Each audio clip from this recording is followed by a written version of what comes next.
Hashtag activism is the new pragmatism, a 21st century practice that pretends to prevent pacifism.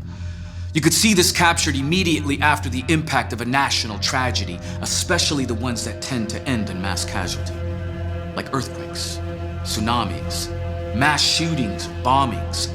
The more severe the story, the faster we hit our social spheres and post the obligatory hashtag pray for, fill in the blank with whatever current country's catastrophe calls for the culture's consideration. The end goal is a kind of syncopated act of social awareness. Have everyone, everywhere, all at the same time post thoughts and prayers on their timeline. But not literally their thoughts and prayers, just the phrase thoughts and prayers, because just the phrase is a lot more catchy.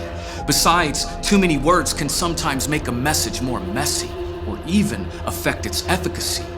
This, friend, is the new activism. The mechanics that must take place if you intend to make a hashtag trend. As if causing a catchy and kitschy hashtag to go viral on social media could help heal a nation's people from suffering from a natural disaster. This strategy is nothing more than a viral virtue signal to a watching world declaring, look at us. We care enough. We care enough to post a hashtag, claiming we'll pray. But do we ever really pray? Because if we don't actually pray, then does the hashtag actually activate anything at all? The answer is absolutely not. It's nothing more than just a spiritual sentiment, a statement that strokes our self-righteous self-esteem. I mean, when was the last time someone posted a pray for hashtag that helped solve anything? Now, to be clear, most of us, most of the time, feel a certain level of empathy. But honestly, with the constant cycle of tragedy, our compassion is at capacity, which tends to create in us a growing sense of apathy. The world is too big. The people are too many. The problems feel all-consuming, unavoidable, and unending. But what if there was a way to actually make a difference? An activism that somehow intervenes?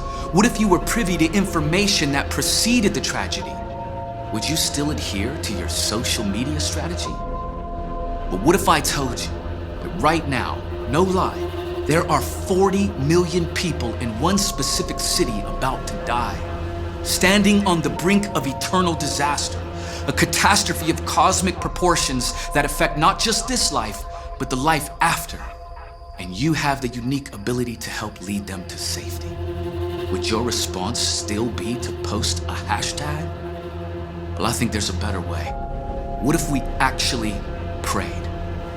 Not just posting thoughts and prayers, but actually asking God to save. What if we narrowed our focus? What if we widened the scope of our prayers? What if we concentrated on one specific region? Would that not increase our capacity to care? What if we actually believed that humanity's greatest tragedy was not a natural disaster or even mass casualties, but an entire city of lost sinners dying without a savior? Men and women made in the image of God, eternally separated from their Creator. No Christian witness in a culture dead without Christ. No gospel churches serving as beacons of light. This, friends, is the greatest of catastrophes. So what if we prayed? Like for real prayed. Like maybe every single Monday making time to pray. What if we grew? Not just in our awareness, but in our understanding and perspective. What if we grew in our courage and affection? And maybe, just maybe, instead of posting a hashtag, we prepared a go bag to become part of a movement of young and radical missionaries, prayed up, trained up, and sent into the world to bring the light of the gospel to bear on a city like Tokyo, with more than 40 million people desperately in need of Jesus as Lord and King. Maybe a better activism is to pray, give, grow, and go. Hashtag pray for Tokyo.